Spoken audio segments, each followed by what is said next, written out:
সমুদ্রের ফেনা সমতুল্য গুনাহ হয়, আল্লাহ তাআলা তাকে ক্ষমা করে দেন। এটাও একটা ইস্তেগফার, যেটাকে আমরা দোয়ায়ে ইউনুস বলি।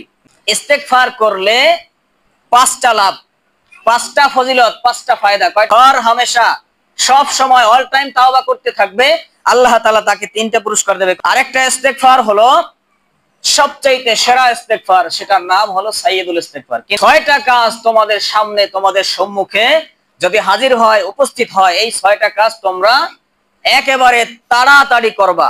সেই 6টা কাজ কি কি?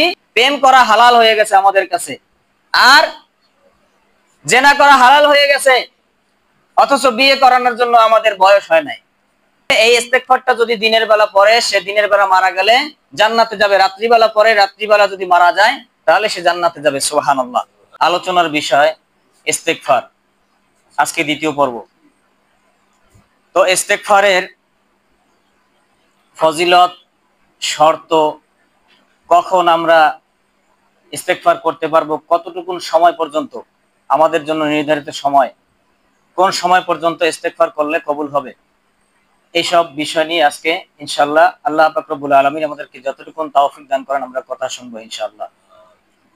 তো আল্লাহ পাক রব্বুল আলামিনের পবিত্র কালামুল্লাহ শরীফ থেকে সূরা আন-নিসার 17 নম্বর আয়াত আমি তেলাওয়াত করেছি, যেখানে আল্লাহ তাআলা বলেছেন যে নিশ্চয়ই আমি তাদেরকে ক্ষমা করে দিব ওই সমস্ত বান্দাদেরকে যারা ভুলবশত গুনাহের কাজ করে, ভুলবশত অন্যায় অপরাধ পাপের কাজ করে ফেলে এবং বোঝার সাথে সাথেই তারা আল্লাহ তাআলার কাছে, আমার কাছে ক্ষমা চেয়ে নেয়, আমি তাদেরকেই ক্ষমা করে দিব। সুবহানাল্লাহ। তাহলে মানুষ মাত্রই ভুল। আমরা যখনই বুঝতে পারবো, আমাদের বোধগম্যে আসবে, আমাদের উপলব্ধিতে আসবে যে আমরা ভুল করে ফেলেছি, সাথে সাথে আমরা যদি তাওবা করি তাহলে আমাদের তাওবা, আমাদের এই ক্ষমা চাওয়া আল্লাহ তাআলা গ্রহণ করে নেবেন, কবুল করে নেবেন। তো এই তাওবার কিছু প্রকার ভেদ সম্পর্কে আজকে আমরা জানি। শুরুতেই আমরা মনে করেন ছোট্ট একটি তাওবা আছে, যেটা আমরা নামাজের শেষে প্রথমে একবার আল্লাহু আকবার পড়ি, তারপরে আমরা কি পড়ি? আস্তাগফিরুল্লাহ, আস্তাগফিরুল্লাহ 3বার পড়ি না আমরা? তাহলে এটা হলো সবচেয়ে সংক্ষিপ্ত ছোট্ট একটা তাওবা, ইস্তেগফার। এরপরে আরেকটা তাওবা আছে, দোয়ায়ে মাসুরা। কি নাম এটার? দোয়ায়ে মাসুরা। এটাও কিন্তু একটা তাওবা। একজন সাহাবা রাসূল পাক সাল্লাল্লাহু আলাইহি ওয়াসাল্লামের কাছে জিজ্ঞেস করলেন, ইয়া রাসূলুল্লাহ, আমাদেরকে আপনি এমন একটি দোয়া শিক্ষা দিন যে দোয়াটা আমরা নামাজের মধ্যেও পড়তে পারবো। তাহলে রাসূল পাক সাল্লাল্লাহু আলাইহি ওয়াসাল্লাম এরপর এই দোয়াটা শিক্ষা দিলেন, অর্থাৎ যেটাকে আমরা দোয়ায়ে মাসুরা বলি, অর্থাৎ নামাজের শেষ অংশে আমরা পড়ি, আল্লাহুম্মা ইন্নী যালামতু নাফসি যুলমান কাসীরা ওয়া লা ইয়াগফিরুয যুনুবা ইল্লা আনতা ফাগফিরলি মাগফিরাতাম মিন ইনদিকা ওয়ারহামনি ইন্নাকা আনতাল গফুরুর রহিম। অর্থাৎ হে আল্লাহ, আমি তো আমার নফসের উপরে জুলুম করে ফেলেছি, বড় জুলুম করেছি, অত্যাচার করেছি, অনেক অপরাধ করে ফেলেছি আমাদের আত্মার উপরে, আপনি আমাদের ক্ষমা করে দিন।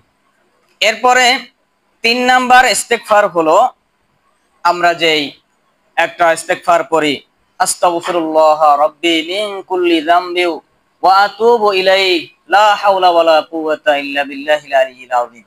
এটাও একটা ইস্তেগফার। এরপরে আরেকটা ইস্তেগফার হলো কি, আস্তাগফিরুল্লাহাল্লাযী লা ইলাহা ইল্লা হুয়াল হাইয়ুল কাইয়্যুম ওয়া আতুবু ইলাইহি লা হাওলা ওয়ালা কুওয়াতা ইল্লা বিল্লাহিল আলিয়্যিল আযীম। বিশ্বনবী সাল্লাল্লাহু আলাইহি ওয়াসাল্লাম বলেন, যদি কোনো ব্যক্তি এমন কবিরা গুনাহ করে ফেলে যে ইসলামের জন্য যুদ্ধ করতে গেছে, সংগ্রাম করতে গেছে, সেখান থেকে তার জান বাঁচানোর জন্য প্রাণটাকে ফেরত নিয়ে যুদ্ধের ময়দান থেকে পালিয়ে আসছে, এমত অবস্থায় তার জন্য কি হবে? কবিরা গুনাহ। কি হবে? কবিরা গুনাহ, চরম পর্যায়ের কবিরা গুনাহ, যে ইসলামকে সে মানে একেবারে হেয় প্রতিপন্ন করে ইসলামকে সে ছেড়ে দিয়ে সে চলে আসছে, তার দায়িত্ব কাঁধের উপর থেকে ছুড়ে ফেলে দিয়ে সে চলে আসছে। কারণ ওইখানে সে যদি ইসলামের জন্য যুদ্ধ করে, ইসলাম বিজয় হবে অথবা সে শহীদ হয়ে যাবে। তাহলে সে কি করছে? ইসলামকে অবহেলা করে, অবজ্ঞা করে সে চলে আসছে। তো তাহলে এইরকম ধরনের কবিরা গুনাহ যদি কেউ করে ফেলে তাকেও আল্লাহ তাআলা এই ইস্তেগফারের কারণে ক্ষমা করে দিবে। সুবহানাল্লাহ। চিন্তা করতে পারেন যে কত বড় মর্যাদাপূর্ণ এই ইস্তেগফার। আবার আরেকটা হাদিসের মধ্যে আসছে, বিশ্বনবী সাল্লাল্লাহু আলাইহি সাল্লাম বলেন যে এই ইস্তেগফারটা যদি কেউ করে, তার যদি সমুদ্রের ফেনা সমতুল্য গুনাহ হয়, আল্লাহ তাআলা তাকে ক্ষমা করে দিবে। সুবহানাল্লাহ। আস্তাগফিরুল্লাহাল্লাযী লা ইলাহা ইল্লা হুয়াল হাইয়ুল কাইয়্যুম ওয়া আতুবু ইলাইহি লা হাওলা ওয়ালা কুওয়াতা ইল্লা বিল্লাহিল আলিয়্যিল আযীম। সুবহানাল্লাহ। এরপরে আরেকটা ইস্তেগফার হলো রব্বানা যালামনা আনফুসানা ওয়া ইল্লাম তাগফির লানা ওয়া তারহামনা লানাকুনান্না মিনাল খাসিরিন। এটাও ইস্তেগফারের অন্তর্ভুক্ত, যে হে আল্লাহ, আমি তো আমার নফসের উপর জুলুম করেছি, আপনি আমাকে ক্ষমা করে দিন। আপনি আমার যদি সহায়তা না করেন, আমাকে সাহায্য না করেন, আমি তো ধ্বংস হয়ে যাব, আমি তো ক্ষতিগ্রস্তদের অন্তর্ভুক্ত হয়ে যাব। এরপরে আরেকটা ইস্তেগফার হলো লা ইলাহা ইল্লা আনতা সুবহানাকা ইন্নী কুনতু মিনাজ জালিমিন। এটাও ইস্তেগফার। এটাও কি ইস্তেগফার। হযরতে ইউনূস আলাইহিস সালাম যখন মাছের পেটের মধ্যে চলে গিয়েছিলেন, তখন ওই মাছের পেটে থাকা অবস্থায় একে তো মাছের পেটের অন্ধকার, দ্বিতীয়ত পানির নিচের অন্ধকার, এরকম কয়েকটা অন্ধকারের মধ্যে থেকে যখন তিনি দেখলেন যে না আমার ভুল হয়েছে, তখন আল্লাহর কাছে এই দোয়া করে আল্লাহর কাছে ক্ষমা চাইলেন। এটাও একটা ইস্তেগফার, যেটাকে আমরা দোয়ায়ে ইউনূস বলি, নাকি বলেন? দোয়ায়ে ইউনূস নামে চিনি আমরা। তাহলে এটাও একটা ইস্তেগফার। আরেকটা ইস্তেগফার হলো সবচাইতে সেরা ইস্তেগফার, সেটার নাম হলো সাইয়্যিদুল ইস্তেগফার। কি নাম? সাইয়্যিদুল ইস্তেগফার। এই সাইয়্যিদুল ইস্তেগফার যদি কেউ পড়ে, সে যদি দিনের বেলা পড়ে এবং ওই দিনে যদি সে মারা যায়, আল্লাহর রাসূল সাল্লাল্লাহু আলাইহি সাল্লাম বলেন যে সে জান্নাতে প্রবেশ করবে। সুবহানাল্লাহ। যদি কেউ এই সাইয়্যিদুল ইস্তেগফার রাত্রি বেলা পাঠ করে, রাত্রি বেলা পড়ার পরে রাত্রি যদি তার মৃত্যু হয়ে যায়, আল্লাহ তাআলা তাকে মাফ করে জান্নাত দিয়ে দিবে। সুবহানাল্লাহ। তো সেই ইস্তেগফারটা কি? আল্লাহুম্মা আনতা রাব্বি লা ইলাহা ইল্লা আনতা খালাকতানি ওয়া আনা আবদুক ওয়া আনা আলা আহদিক ওয়া ওয়া'দিকা ওয়া মাস্তাতা'তু আলাই আউযু বিকা মিন শাররি মা সানাতু আবুউ লাকা বিনি'মাতিকা আলাইয়া ওয়া আবুউ লাকা বিযামবি ফাগফিরলি ফাইন্নাহু লা ইয়াগফিরুদ যুনুবা ইল্লা আনতা। তাহলে এই ইস্তেগফারটা যদি কেউ পড়ে, যাদের মুখস্থ আছে তাদের তো আলহামদুলিল্লাহ, যাদের মুখস্থ নাই আমরা মুখস্থ করে নেব। এটা যদি আপনারা আপনাদের কোনো কিতাবের মধ্যে পেয়ে যান তো আলহামদুলিল্লাহ, না পাইলে গুগলে গিয়ে সার্চ দেবেন সাইয়্যিদুল ইস্তেগফার। এখন বর্তমানে আপনি যদি ইসলাম শেখার চেষ্টা করেন, তাহলে আপনার জন্য অনেক উপায় আছে, হাজারো উপায় আছে, আপনি চাইলে শিখতে পারবেন। শুধুমাত্র শেখার মন মানসিকতা থাকা লাগবে। এমন না যে আমি শিখে আবার আরেকজনের ভুল ধরবো, এই চিন্তায় ইসলাম শিখবেন না, তাহলে আপনার নিজের ক্ষতি, আপনি নিজে ক্ষতিগ্রস্ত হবেন। তাহলে এই ইস্তেগফারটা যদি দিনের বেলা পড়ে, সে দিনের বেলা মারা গেলে জান্নাতে যাবে। রাত্রিবেলা পড়ে, রাত্রিবেলা যদি মারা যায়, তাহলে সে জান্নাতে যাবে। সুবহানাল্লাহ। তাহলে এই আমরা কয়েকটা ইস্তেগফারের প্রকার পেলাম। এরকম আরো অনেক অসংখ্য অগণিত ইস্তেগফার আছে। তাহলে ইস্তেগফারের শেষ নাই। আপনি যদি বাংলায় বলেন আল্লাহ আমাকে মাফ করে দেন, আল্লাহ আমাকে ক্ষমা করে দেন, এটাও ইস্তেগফার। কারণ যেই দোয়ার মধ্যে আল্লাহর কাছে ক্ষমা চাওয়া আছে, ক্ষমা চায় বান্দা যখন কোন দোয়ার মাধ্যমে আল্লাহর কাছে ক্ষমা চায়, ওইটাই ইস্তেগফারের অন্তর্ভুক্ত হয়ে যায়। সুবহানাল্লাহ। এরপরে বিশ্বনবী সাল্লাল্লাহু আলাইহি ওয়াসাল্লামের একটা হাদিসের মধ্যে আসছে যে তোমরা সমস্ত কাজ, দুনিয়ার যত কাজ আছে সব কাজগুলো ধীর স্থির ভাবে করবা। কিভাবে করতে বলছেন? ধীর স্থির ভাবে, শান্ত শিষ্ট ভাবে, তাড়াহুড়া ছাড়া। তাড়াহুড়া দিয়ে কোনো কাজ করতে নিষেধ করছেন। কিন্তু 6টা কাজ তোমাদের সামনে, তোমাদের সম্মুখে যদি হাজির হয়, উপস্থিত হয়, এই 6টা কাজ তোমরা একেবারে তাড়াতাড়ি করবা। সেই 6টা কাজ কি কি? 1 নাম্বার হলো তোমাদের সামনে যখন নামাজের ওয়াক্ত এসে যাবে, তোমরা সাথে সাথে নামাজ আদায় করবা। সুবহানাল্লাহ। নামাজের সময় যখন এসে যাবে আর দেরি করবা না, তোমরা তাড়াতাড়ি নামাজ আদায় করে নিবা। ওয়াক্তের মধ্যে তাড়াতাড়ি যতটা সম্ভব, ওয়াক্ত আসছে তো নামাজ আদায় করে নিব, কোনো দেরি করা যাবে না। হ্যাঁ, যদি জামাতের ওয়াক্ত আসতে 5 মিনিট, 10 মিনিট, 15 মিনিট দেরি হয়, জামাতে আদায় করবেন, এটা সবচেয়ে উত্তম। তাহলে এরপরে হলো 2 নাম্বার কাজ হলো দাফন করা। কোন মায়াত, কোন মানুষ যখন মারা যায়, নারী পুরুষ, তখন ওই মায়াতকে দাফন করা যতটা তাড়াতাড়ি সম্ভব তত বেশি সওয়াব। সুবহানাল্লাহ। অনেক মানুষ আছে দেরি করে, যে আত্মীয় স্বজন আসবে আসবে আসবে, একটু লেট করো। বেশি লেট করা ঠিক না।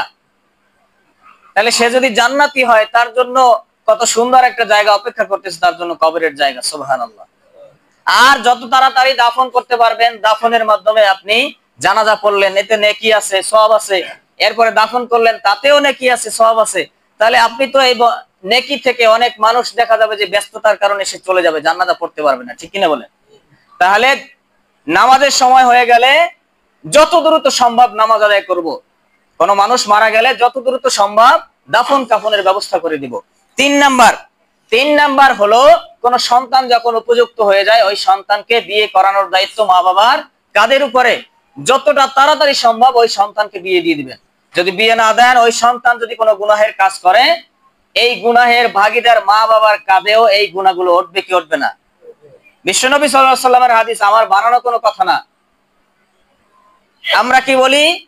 সমাজের দোহাই দেই, রাষ্ট্রের দোহাই দেই, এত বছর না হলে বিয়ে দেওয়া যাবে না, এই সন্তান নাবালক নাবালিকা শিশু ফিটার খায় এখন পর্যন্ত। অথচ তার মধ্যে থেকে দেখা যায় যে 5-7টা প্রেম করা হয়ে যায়। তাহলে আমরা কি মনে করতেছি?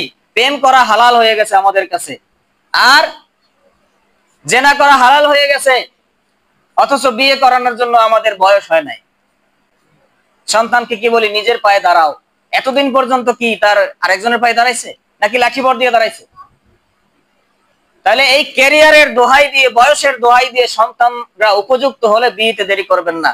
কারণ বিয়েতে যত দেরি করবেন, সমাজের মধ্যে অশ্লীলতা, বেহায়াপনা, বিশৃঙ্খলা তত বেশি তৈরি হবে, ঠিক কিনা বলেন? তাহলে এই গেল 3 নাম্বার। 4 নাম্বার হলো, আপনার কাঁধের উপরে যদি ঋণ থাকে, আপনার হাতে টাকা আসার সাথে সাথে ঋণগুলো পরিপূর্ণ করে দিবেন, ঋণগুলো শোধ করে দিবেন। অনেক মানুষ আছে হাতে টাকা থাকার পরেও, অনেক মানুষ টাকা পায় কিন্তু তাদেরকে টাকা দেয় না। কি করে? আজকে না কালকে দেবো, কালকে না পরশু দেবো। আরে তোমার টাকা খেয়ে কি আমি বিদেশ চলে যাব? বলে কি বলে না? অনেক মানুষ তো লজ্জার কারণে দ্বিতীয়বার আর চায় না, বলে যে যা, তোকে মাফ করে দিলাম।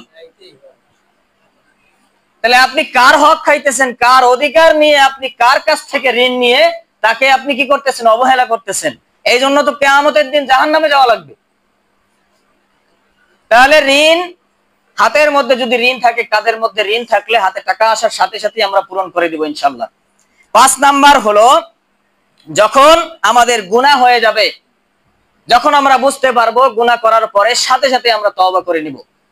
বিশ্বনবী সাল্লাল্লাহু আলাইহি সাল্লাম বলেন যে তোমাদের যদি গুনাহ হয়ে যায়, বোঝার সাথে সাথেই তুমি কি করো? উপলব্ধি করার সাথে সাথেই আল্লাহর কাছে ক্ষমা চাও, তওবা করো। আল্লাহ তোমাকে ক্ষমা করার জন্য প্রস্তুত আছে অল টাইম। তাহলে এই জন্য গুনাহ করলে সাথে সাথে আমরা তওবা করব। বিশ্বনবীর হাদিস, গত জুমায় আমি বলছিলাম যে একটা গুনাহের কাজ যদি কোনো বান্দা করে ফেলে, তাহলে গুনাহটা মিটিয়ে দেওয়ার জন্য আরেকটা নেকির কাজ করেন সাথে সাথে, তাহলে ওই নেকির কাজটা ওই গুনার কাজটাকে মিটিয়ে দিবে, মুছে দিবে, ধুয়ে মুছে পরিষ্কার করে দিবে। সুবহানাল্লাহ। এরপরে হলো 6 নাম্বার। 6 নাম্বার কাজ কি? মেহমান। 6 নাম্বার কাজ কি? মেহমান যদি বাসায় আসে, কি করবেন? খাবার দিয়ে দেন। বিশ্বনবী সাল্লাল্লাহু আলাইহি ওয়াসাল্লামের একটা হাদিস আছে যে যে আল্লাহ তাআলাকে বিশ্বাস করে, আখিরাতের প্রতি বিশ্বাস রাখে, সে যেন মেহমান আসলে খাবার দিয়ে দেয়। সুবহানাল্লাহ। অনেক মানুষ আছে, মেহমান যদি ঘরের মধ্যে আসে নাখোশ হয়ে যায়, নারাজ হয়ে যায়, গোসা করে, আরে আমার ঘরে এত মেহমান আইয়ে কে? বলে কি বলে না? আচ্ছা, এই গেল মেহমানের ব্যাপারে। একজন ইমাম সাহেব, সেও তো এলাকার মাঝে, ওই মহল্লার মধ্যে একজন মেহমান নাকি? তাহলে একজন ইমাম সাহেবকেও আমি আল্লাহর রহমতে আপনাদের দোয়ায় অনেক জায়গায় ঘুরছি, দেখছি অনেকের অনেক কাহিনী, যে একজন ইমাম সাহেবকেও দুমুঠো ভাত খাওয়াইতে পারে না। এত বড় কপাল পোড়া জাতি। কি বলে? এরকম কথা বলে যে ইমাম সাহেব আমাদের কি হয়, তারে ভাত খাওয়াবো? ইমাম সাহেব তো তোমার খাবার খাইতেছে না, তার রিজিকে যা আছে ওইটা খাবে। তাহলে একজন মেহমানের ব্যাপারে যদি এত কঠোরতা বিশ্বনবী সাল্লাল্লাহু আলাইহি ওয়াসাল্লাম অবলম্বন করেন, একজন ইমামের ব্যাপারে তো বলেন নাই, তাহলে এখানে আরো কঠোরতা, আরো বেশি কঠিন। একজন ইমামকে ভাত খাওয়াইলে, একজন মুসাফিরকে, একজন গরিবকে, একজন আপনি যে কোনো একজন মেহমান যদি আসে, তাকে যদি আপনি ভাত খাওয়ান, একজন বন্ধুকে আপনি, আপনার বন্ধু যদি বাসায় আসে, আপনি তাকে ভাত খাওয়াবেন না? তাকে আপনি নাস্তা পানি দেবেন না? তাহলে একজন মেহমান, আপনার বন্ধু যদি ঘরের মধ্যে আসে, তাকেও তো আর কিছু না থাকে একটা ডিম ভাজি করে তাকে ভাত দেয় নাকি? তাহলে এগুলা নসিবে থাকা লাগে, ভাগ্যে থাকা লাগে। সবার ভাগ্যে, সবার দান, সবার খেদমত আল্লাহ তাআলা ইসলামের জন্য কবুল করে না, ঠিক কিনা বলেন? সবার দান, সবার খেদমত, সবার পরিশ্রম আল্লাহ তাআলা ইসলামের জন্য কবুল করে না। এজন্য দেখবেন অনেক টাকাওয়ালা পয়সাওয়ালা মাদ্রাসায় পড়ায়, দিনের খেদমত করতে চায়, কিন্তু কবুলই হয় না, মাদ্রাসা থেকে পলাই যায়, শেষ, জীবন শেষ। আবার অনেক গরিব ভিক্ষা করে খায়, দিন আনে দিন খায়, দিন মজুর করে কামাই করে সন্তানকে অনেক বড় আলেম বানাইছে, এরকম অনেক নজির বাংলাদেশে আছে না নাই? তাহলে এজন্য আল্লাহর পথে ব্যয় করতে আল্লাহর রহমত লাগে। আপনি তো বলতেছেন কেন খাওয়াবো একজন আলেমকে, কিন্তু এটা আপনার ভাগ্যে নাই, আপনার নসিব খারাপ, আপনার কপাল পোড়া, এই জন্য আপনি খাওয়াইতে পারতেছেন না। তাহলে এই 6টা কাজ আমাদের সামনে যখন আসবে, 1 নাম্বার নামাজের ওয়াক্ত হলে নামাজ আদায় করা, কেউ মারা গেলে দাফন দেওয়া, 3 নাম্বার সন্তান উপযুক্ত হলে বিয়ে দেওয়া, 4 নাম্বার হলো ঋণ কাদের উপরে থাকলে হাতে টাকা আসার সাথে সাথে পূরণ করে দেওয়া, 5 নাম্বার গুনাহ হয়ে গেলে তওবা করে নেওয়ার সাথে সাথে, 6 নাম্বার হলো মেহমান আসলে আগে আগে খাবার দিয়ে দেওয়া। আমরা পারবো না এই 6টা বিষয় আমল করতে? আল্লাহ তাআলা আমাদের তৌফিক দান করুন। বিশ্বনবী সাল্লাল্লাহু আলাইহি ওয়াসাল্লাম বলেন, তাহলে ইস্তেগফার থেকে আমাদের এই কথাগুলো আসলো নাকি? বিশ্বনবী সাল্লাল্লাহু আলাইহি ওয়াসাল্লাম বলেন যে আল্লাহ পাক রব্বুল আলামিনের কাছে কোন বান্দা আল্লাহর ভয়ের কারণে গুনাহ করার পরে সে যদি বুঝতে পারে যে না আমি গুনাহ করছি, আমার তো অপরাধ হয়েছে, আল্লাহর কাছে ক্ষমা চাই, তাহলে ওই ব্যক্তি যদি আল্লাহর ভয়ের কারণে কান্না করে এবং চোখ থেকে একটা মাছির মাথা পরিমাণও 1 ফোঁটা পানি বের করতে পারে, ওইটা নাকের গন্ডি দেশ আসার আগ মুহূর্তেই আল্লাহ তাআলা তাকে ক্ষমা করে দেয়। সুবহানাল্লাহ। আল্লাহ তাআলা তাকে মাফ করে দেয়, দোজখের আগুন থেকে তাকে নিষ্কৃতি দিয়ে দেয়। সুবহানাল্লাহ। বিশ্বনবী সাল্লাল্লাহু আলাইহি ওয়াসাল্লাম বলেন যে এই তওবা করলে আমাদের কি কি ফায়দা হবে দেখেন। একটা হাদিসের মধ্যে বিশ্বনবী সাল্লাল্লাহু আলাইহি ওয়াসাল্লাম বলেন যে ব্যক্তি তওবা করবে, গুনাহ হয়ে গেছে, তওবা করবে, এমন কি হর হামেশা সব সময় অল টাইম তওবা করতে থাকবে, আল্লাহ তাআলা তাকে 3টা পুরস্কার দেবে। কয়টা পুরস্কার? 3টা পুরস্কার। 1 নাম্বার হলো প্রত্যেক অভাব থেকে আল্লাহ তাআলা তাকে মুক্তি দিয়ে দেবে। সুবহানাল্লাহ। তার কোনো অভাব বলতে কিছু থাকবে না। যে ব্যক্তি হর হালতে ইস্তেগফার করবে, ইস্তেগফার করতেই থাকবে। 2 নাম্বার হলো তাকে আল্লাহ তাআলা সমস্ত বিপদ থেকে মুক্তি দিয়ে দেবে। সুবহানাল্লাহ। 3 নাম্বার ফজিলত হলো আল্লাহ তাআলা তাকে এমন জায়গা থেকে রিজিকের ব্যবস্থা করে দেবেন। রিজিক মানে ধন দৌলত, আপনার যত যাবতীয় যা কিছু দরকার সবকিছুর ব্যবস্থা এমন জায়গা থেকে করে দেবেন যে আপনি কল্পনাও করেন নাই যে এইখান থেকে আসবে। সুবহানাল্লাহ, সুবহানাল্লাহ। তাহলে এজন্য ইস্তেগফার করার দরকার আছে না নেই বলেন? আরেকটা হাদিসের মধ্যে বিশ্বনবী সাল্লাল্লাহু আলাইহি সাল্লাম বলেন যে ইস্তেগফার করলে 5টা লাভ, 5টা ফজিলত, 5টা ফায়দা। কয়টা ফায়দা? 5টা ফায়দা। এইমাত্র আমরা কয়টা ফায়দা শুনলাম? 3টা। আর এই হাদিসে আসছে 5টা ফায়দা। কি কি? 1 নাম্বার হলো সমস্ত বিপদ থেকে আল্লাহ তাআলা তাকে মুক্তি দেবে। সুবহানাল্লাহ। আমাদের কত বিপদ আছে না নাই বলেন?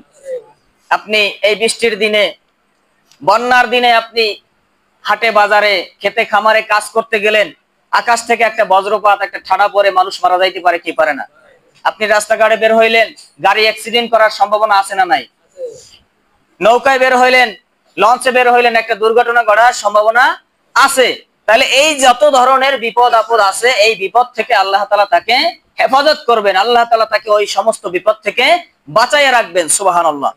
এরপরে 2 নাম্বার ফজিলত হলো আল্লাহ তাআলা তাকে সমস্ত ধরনের টেনশন, হাইপার টেনশন, দুশ্চিন্তা, যত ধরনের চিন্তা ভাবনা আছে সবগুলো থেকে আল্লাহ তাআলা তাকে হেফাজত করবেন, আল্লাহ তাআলা তাকে এগুলো থেকে মুক্ত রাখবেন। সুবহানাল্লাহ। তাহলে আমাদের কত চিন্তা, কত টেনশন, বাসা বাড়ির টেনশন, প্রত্যেক মাসে কারেন্ট বিলের টেনশন, সংসার কিভাবে চালাবো এই টেনশন আছে না নাই বলেন? প্রতি মাসে খরচ আমাদের বাড়তেছে, টেনশন আছে না? অনেক টেনশন, এরকম হাজারো টেনশন আমাদের মাথার উপরে, কাঁধের উপরে আছে।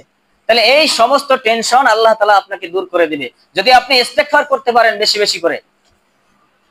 এরপরে 3 নাম্বার হলো আল্লাহ তাআলা আপনাকে রিজিকের ব্যবস্থা করে দিবে, এমন জায়গা থেকে আপনি কল্পনাও করেন নাই যে এই রাস্তা থেকে আপনার রিজিকের ব্যবস্থা হবে। 4 নাম্বার ফজিলত হলো আল্লাহ তাআলা আপনাকে সমস্ত শাস্তি, সমস্ত আযাব থেকে হেফাজত করবে। সুবহানাল্লাহ। আল্লাহ পাক রব্বুল আলামিন পবিত্র কোরআনের সূরা আনফালের 33 নম্বর আয়াতে বলেন যে যারা হর হালতে সদা সর্বদা অল টাইম ইস্তিগফারের মধ্যে লিপ্ত থাকে, মগ্ন থাকে, ইস্তিগফারের সাথে আঠার মতো লেগে থাকে। কাঁঠালের আঠা দেখিনি আমরা, কষ আইকা সুপারগুলো একটা জায়গায় লাগাইলে ওইখান থেকে উঠানো কঠিন হয়ে যায়, সুপারগুলো তো একেবারে আঠার মতো লেগে থাকে, ছিঁড়ে তারপরে ওঠে, ঠিক কিনা বলেন? চামড়ায় লাগালে চামড়া ছিঁড়ে যায় তারপরে ওঠে, এর আগে ওঠে না। তাহলে এইভাবে যদি কোনো ব্যক্তি ইস্তিগফারের সাথে লেগে থাকে, মানে হর হালতে ইস্তিগফার করতেই থাকে, আল্লাহ তাআলা তাকে এরকমের ফায়দা দান করবেন, ফজিলত। তাহলে আল্লাহ তাআলা কি করবেন? যে ব্যক্তি ইস্তিগফার করবে সব সময়, আল্লাহ তাআলা তাকে তার গজব এবং আযাব থেকে তাকে হেফাজত করবে। সুবহানাল্লাহ। অনেক সময় দেখা যায় যে হঠাৎ একটা বিপদ আসছে, হঠাৎ বড় ধরনের একটা দুঃসংবাদ আসছে, এরকমের বড় বড় আযাব থেকে, গজব থেকে আল্লাহ তাআলা আমাদের হেফাজত করবে যে ব্যক্তি ইস্তিগফার করবে। আযাব বলতে আমরা অনেক কিছু বুঝতে পারি, যেমন মনে করেন অনেক জায়গায় আগুন লাগা, এলাকা ধ্বংস হয়ে যাওয়া, ভূমিকম্প হওয়া, এগুলো কিন্তু আযাব, আল্লাহর গজব। তাহলে এই সমস্ত গজব আযাব থেকে আল্লাহ তাআলা কি করবে? ওই বান্দাকে হেফাজত করবে। এরপরে 5 নাম্বার ফায়দা, 5 নাম্বার ফজিলত হলো যে ব্যক্তি ইস্তিগফার করবে আল্লাহ তাআলা তাকে মুস্তাজাবুদ দাওয়া বানিয়ে দিবে। কি বানাবে? মুস্তাজাবুদ দাওয়া মানে হলো যে ব্যক্তি দোয়া করতে দেরি, দুইখানা হাত উঠাইয়া আল্লাহর কাছে ফরিয়াদ করতে দেরি, আল্লাহ তাআলা কবুল করতে দেরি করবেন না। সুবহানাল্লাহ। তাহলে আমরা কি এই দোয়া করতে দেরি এবং কবুল হতে দেরি হবে না, এরকম হতে চাই কি চাই না বলেন? সবাই তো চাই নাকি? আমাদের চাওয়া পাওয়া, আমাদের আশা আকাঙ্ক্ষা, আমাদের সব কিছু ব্যক্ত করতে চাই সেই মহান আল্লাহর কাছে, যিনি আমাদের কবুল করে নেবেন। তাহলে কবুল করানোর জন্য আগে ইস্তিগফারের আমল প্রতিনিয়ত হর হামেশা আমাদের করতেই হবে, ঠিক কিনা বলেন? তাহলে মুস্তাজাবুদ দাওয়া সেই হতে পারবে যে হর হালতে ইস্তিগফার করবে। ইমাম আহমদ ইবনে হাম্বল, তার নাম আমরা অনেকেই শুনছি, ঠিক কিনা বলেন? অর্থাৎ হাম্বলি মাযহাবের প্রতিষ্ঠাতা যিনি, তার নাম কি? ইমাম আহমদ ইবনে হাম্বল। তিনি তার জীবনের শেষ অংশ, শেষ সময়টা, বেশিরভাগ সময়েই তিনি কি করছেন? হাদিস সংগ্রহের কাজে, হাদিস মুখস্থ করা, এগুলো মানুষের কাছে পৌঁছে দেওয়া, নিজে সংগ্রহ করে রাখা, সুন্দর করে এগুলো সংগ্রহ করার জন্য তিনি এই সময়টা ব্যয় করছেন। তো ইমাম আহমদ ইবনে হাম্বল একদিন এরকম হাদিস সংগ্রহের কাজে বের হয়েছেন। এখন সারাদিন হাদিস সংগ্রহ করছেন, এশার নামাজ করছে, এশার নামাজের পরে মসজিদে শোয়ার জন্য একটু প্রস্তুতি নিতেছে। এখন দারোয়ান এসে বলতেছে যে না, এই মসজিদে থাকা যাবে না, আপনি বের হন। তিনি বলতেছে যে না, আমি তো ফজরেরও মুসল্লি, আমাকে একটু থাকতে দাও না ভাই। তো দারোয়ান তো আর চেনে নাই যে ইনি আহমদ ইবনে হাম্বল, এই জামানার বড় একজন ইমাম, বড় একজন আল্লাহর ওলি। দারোয়ান কি করছে যে না, এখানে থাকা যাবে না, মসজিদ থাকার জায়গা না, তুমি বের হও। তাকে বের করে দিলেন। এখন বুড়া মানুষ, বয়স্ক মানুষ, শীতের মধ্যে কাঁপতেছে, আর কি করবে, কোথায় যাবে? এখন বাজারের দিকে রওনা দিছে। বাজারের কাছে গিয়ে দেখে যে এক রুটি বিক্রেতা রুটি বেলতেছে, রুটি বানাইতেছে আর বিক্রি করতেছে। এখন তার কাছে সালাম বিনিময় করে বলতেছে যে ভাই, আমি একটু তোমার এই উনুনের পাশে, চুলার পাশে, রাত্রিটা শীতের কারণে আমি তো কষ্ট হইতেছে, আমি একটু এখানে থাকতে চাই, তোমার কি কোনো অসুবিধা হবে নাকি? রুটি বিক্রেতা বলতেছে যে না, আমার কোনো অসুবিধা নাই, আপনি থাকেন, আলহামদুলিল্লাহ। এখন আহমদ ইবনে হাম্বল তিনি খেয়াল করলেন, লক্ষ্য করলেন যে এই রুটি বিক্রেতা তিনি রুটি বানাইতেছে আর পড়তেছে আস্তাগফিরুল্লাহ। কি পড়তেছে? আস্তাগফিরুল্লাহ। রুটি বেলতেছে, রুটি বানাইতেছে, রুটি উনুনের মধ্যে, খোলার মধ্যে, কড়াইয়ের মধ্যে দিতেছে আর বলতেছে আস্তাগফিরুল্লাহ। দোকানদারের কাছে এসে কাস্টমার রুটি কিনতেছে, রুটি দিতেছে আর বলতেছে আস্তাগফিরুল্লাহ। টাকা নিয়ে বাস্কের মধ্যে রাখতেছে আর বলতেছে কি? আস্তাগফিরুল্লাহ। এখন আহমদ ইবনে হাম্বল তিনি জিজ্ঞেস করলেন যে ঘটনা কি, তুমি এত আস্তাগফিরুল্লাহ বলো কেন? তখন ওই রুটি বিক্রেতা বলতেছে যে হুজুর, এই আস্তাগফিরুল্লাহ আমার জীবনের সবচেয়ে দামি সম্পদ। সুবহানাল্লাহ। এই আস্তাগফিরুল্লাহ আমার জীবনকে পরিবর্তন করে দিয়েছে, এই আস্তাগফিরুল্লাহ আমার জীবনের উন্নতি ঘটাই দিয়েছে। সুবহানাল্লাহ। এই আস্তাগফিরুল্লাহ পড়ার কারণে আমার জীবনে যত দোয়া করছি সমস্ত দোয়া আল্লাহ তাআলা কবুল করে নিয়েছেন। সুবহানাল্লাহ। আল্লাহ তাআলা আমাকে মুস্তাজাবুদ দাওয়া বানিয়ে নিয়েছেন, যে আমি দোয়া করতে দেরি কিন্তু আল্লাহ তাআলা কবুল করতে দেরি করেন না। ইমাম আহমদ ইবনে হাম্বল অবাক হয়ে গেলেন, কৌতূহল জাগলো যে বলে কি, আমি এত বড় একজন আলেম, আমিও তো মুস্তাজাবুদ দাওয়া না, কিন্তু তুমি মুস্তাজাবুদ দাওয়া বলো কি? তখন ওই রুটি বিক্রেতা বলতেছে যে হ্যাঁ অবশ্যই আল্লাহ তাআলা আমার সব দোয়া কবুল করে নিয়েছেন, কিন্তু আমার এখনো মনের মধ্যে একটু ব্যথা, একটু আফসোস রয়ে গিয়েছে যে একটা দোয়া আল্লাহ তাআলা কবুল করে নাই। সেই দোয়াটা কি? তখন আহমদ ইবনে হাম্বলের কৌতূহল, কিউরিসিটি, তার জানার আগ্রহ আরো বেড়ে গেল যে এই দোয়াটা তাহলে কি। তিনি জিজ্ঞেস করলেন যে হে যুবক, তুমি বলো সেই দোয়াটা আসলে কি? তখন ওই রুটি বিক্রেতা বলতেছে যে আমি শুনেছি এই জামানার বড় একজন আলেম, বড় একজন আল্লাহর ওলি, বড় একজন ইমাম, তার নাম নাকি ইমাম আহমদ ইবনে হাম্বল। আমি আল্লাহর কাছে ফরিয়াদ করেছি, দোয়া করেছি যে হে আল্লাহ, মৃত্যুর আগে একবার হলেও আমাকে সেই আহমদ ইবনে হাম্বলের সাথে সাক্ষাৎ করায়েন, তার সাথে মুআনাকা মুসাফা যেন করতে পারি, তার হাত ধরে যেন তার সাথে মুসাফা করতে পারি, তার সাথে কোলাকুলি করতে পারি, তার কবরে যেন আমি একটা চুমু এঁকে দিতে পারি। সুবহানাল্লাহ।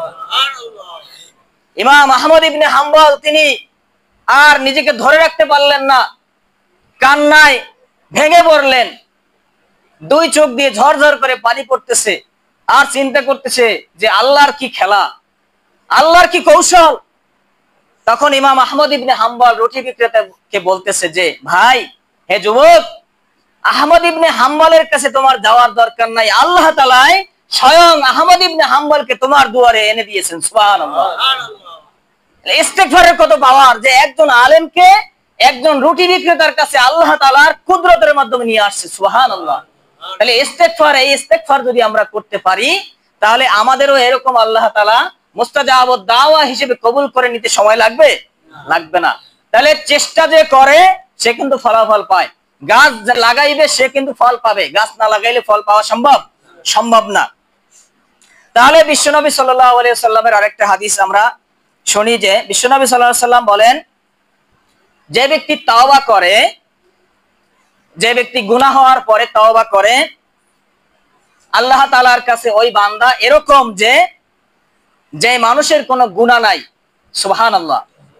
তার মানে বোঝা গেল যে ব্যক্তি গুনাহ করার পরে আল্লাহর কাছে খাস ভাবে তওবা করতে পারে, আল্লাহ তাআলা তাকে নিষ্পাপ বানাইয়া দেন, যে তার মানে জন্মের পরে যেমন নিষ্পাপ ছিল, বেগুনাহ ছিল, মাসুম ছিল, একেবারে পুত পবিত্র ছিল, ওইরকম আল্লাহ তাআলা তাকে বানাই দেয়। সুবহানাল্লাহ।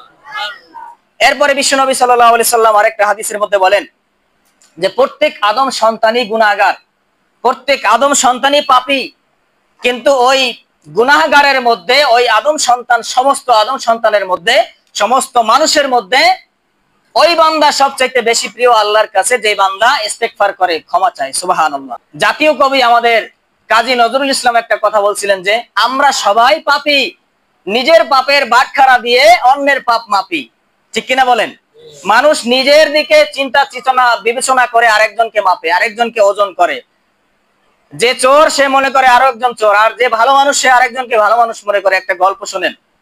একজন তাহাজ্জুদ গুজার ব্যক্তি, তিনি রাত্র ৩টার সময় উঠছে তাহাজ্জুদ পড়বে। এখন বড় একটা বিশাল বাড়ি, তার বাড়ির মধ্যে একটা পুকুর আছে, ওই পুকুরে চিন্তা করছে যে আমি এখন উঠছি নামাজ পড়তে, তাহলে একটু গোসলটা করে তারপরে 2 রাকাত নামাজ পড়ি, মনটাও ফ্রেশ থাকবে, ফ্রেশ লাগবে, ভালো লাগবে। আর কি হবে, আমার শরীরটা অপবিত্র যদি হয়ে যায়, আমি তো ঘুমের মধ্যে জানি না কি হয়েছে না হয়েছে, তাহলে শরীরটা অপবিত্র হয়ে গেল, আমি নিজে জানলাম যে না পাক পবিত্র আছে, তাহলে সে গেছে গোসল করতে 2 রাকাত তাহাজ্জুদ পড়বে। এই জন্য অপর পাশে আরেকজন চোর সারা রাত্র চুরি করে এসে সে কি করতেছে, গোসল করে এরপর যাই ঘুমাইবে। এখন চোর মনে মনে ভাবতেছে যে দেখ, তুই একাই কিন্তু এলাকায় চোর না, তোর মতো আরো চোর আছে, নাইলে ওই ব্যক্তি দেখ ওই পাশে গোসল করতে আসছে কেন। আর যে ব্যক্তি তাহাজ্জুদ পড়তে উঠছে সে চিন্তা করে যে দেখো, তুমি নিজের তাহাজ্জুদ গুজার মনে করো, আল্লাহর ওলিরা কিন্তু সবসময় নিজেকে ছোট মনে করে, আর যারা নিজেকে ছোট মনে করে আল্লাহ তাদেরকে সম্মান বাড়াইয়া দেয়। তাহলে যে তাহাজ্জুদ পড়তে উঠছে সে নিজেকে মনে করতেছে, বলতেছে ডেকে ডেকে যে দেখো, তুমি নিজেকে বড় মনে করো, তাহাজ্জুদ গুজার মনে করো, তোমার চাইতে আরো একজন ভালো ব্যক্তি আছে, সেও তাহাজ্জুদ পড়তে আসছে, গোসল করবে, সুবহানাল্লাহ। তাহলে চোর মনে করতেছে আরো একজনকে চোর, আর যে ভালো মানুষ সেও আরেকজনকে ভালো মানুষ মনে করতেছে। এজন্য স্পার্জনের একটা কথা আছে যে একজন ভালো মানুষ সহজে অন্যের দোষ খুঁজে পায় না। তাহলে যে কথা বলতেছিলাম যে আমরা আসলে সবাই পাপী, তাহলে ওই পাপী সবচাইতে আল্লাহর কাছে বেশি প্রিয় যে আল্লাহর কাছে ক্ষমা চায়, যে আল্লাহর কাছে বারবার ক্ষমা চায়। তাহলে আমরা কখন তাওবা করব? দুইটা সময় আমাদের জন্য নির্ধারিত করে দেওয়া হয়েছে যে এই দুইটা সময়ের পূর্বে আমাদের তাওবা করতে হবে, ক্ষমা চাইতে হবে আল্লাহর কাছে। বিশ্বনবী সাল্লাল্লাহু আলাইহি ওয়াসাল্লাম বলেন যে মানুষের যখন মৃত্যুর গড়গড়ানি শুরু হয়ে যায়, এই গলা পর্যন্ত তার রুহুটা চলে আসে, ওই অবস্থায় যদি মানুষ তাওবা করে ওই সময় আর তাওবা কবুল হবে না। এর আগে আপনি তাওবা করেন। দ্বিতীয় পয়েন্ট, দ্বিতীয়টা যে সময়, সেই সময়টা হলো যখন পশ্চিম আকাশে সূর্য উঠবে। কিয়ামতের আগে পশ্চিম আকাশে সূর্য উঠবে না? পশ্চিম আকাশে যখন সূর্য উঠবে তখন তওবার দরজা বন্ধ হয়ে যাবে। তাহলে এই গেল পশ্চিম আকাশে সূর্য উঠলে আর তওবা কবুল হবে না। আর আরেকটা হলো কি, যখন গলার কাছে রুহুটা চলে আসবে, আজরাইল আপনার সামনে হাজির হয়ে যাবে, তখন আর তওবায় কোনো কাজ হবে না। এজন্য মৃত্যু ব্যক্তি যখন মুমূর্ষ অবস্থায় থাকে তখন তার পাশে বসে তাওবা পড়েন, কালেমা পড়েন, এগুলো বলা ঠিক না। কারণ সে যদি ইমানদার হয় সে অবশ্যই পড়তে পারবে, আর যদি ইমানদার না হয়, সে যদি গুনাহগার হয়, তাহলে ওই টাইমে আপনি বলতে গেলে এমন তো হতে পারে যে সে মুখ থেকে একটা বাজে কথা, মন্দ কথা, একটা গালি দিয়ে বসে, ঠিক কিনা বলেন? তাহলে তো পুরা ইমানটাই হারাই যাবে একেবারে। তাহলে এজন্য সেই মৃত্যুর গড়গড়ানি আমাদের কখন আসবে আমরা কি জানি?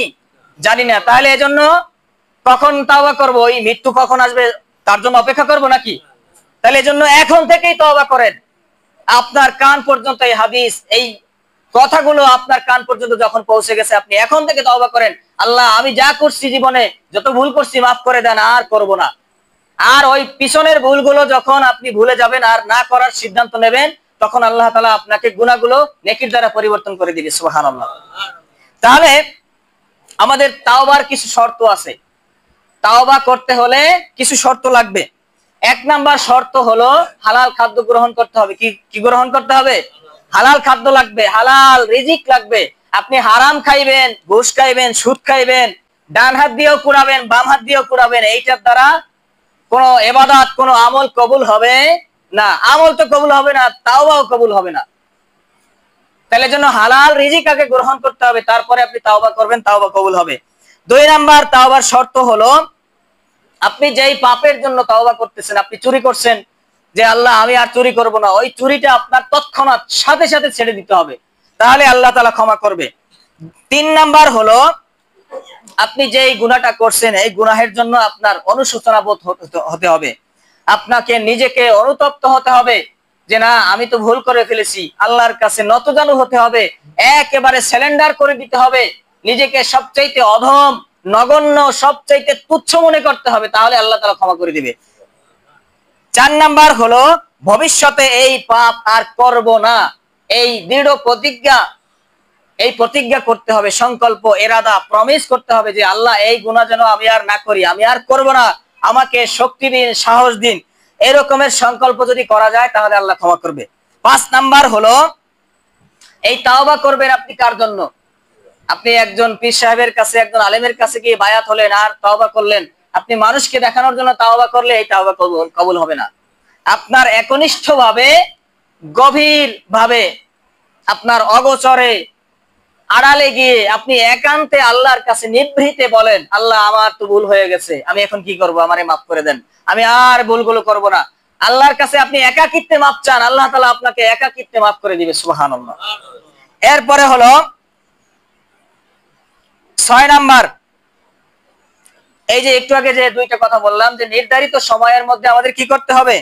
তাওবা করতে হবে। অর্থাৎ নির্ধারিত সময় মানে সেই পশ্চিম আকাশে সূর্য ওঠার আগে এবং মৃত্যুর গড়গড়ানি শুরু হওয়ার আগে। তাহলে এই দুইটা সময়ের আগে আমরা যদি তাওবা করতে পারি তাহলে আল্লাহ তাআলা কি করবেন? আমাদের তাওবাগুলো কবুল করে নেবেন, এমনকি আমাদের গুনাহের পরিবর্তে নেকির দ্বারা পরিবর্তন করে দিবেন। তো যাই হোক, আজকে যতটুকুন কথা শুনলাম, আল্লাহ পাক রব্বুল আলামিন যেন আমাদের সকলকে এই কথাগুলোর উপরে আমল করার তৌফিক দান করেন, আমরা বলি আমিন। ওয়া আখিরু দাওয়ানা আলহামদুলিল্লাহি রাব্বিল আলামিন। আসসালামু আলাইকুম ওয়া রাহমাতুল্লাহি ওয়া বারাকাতুহু।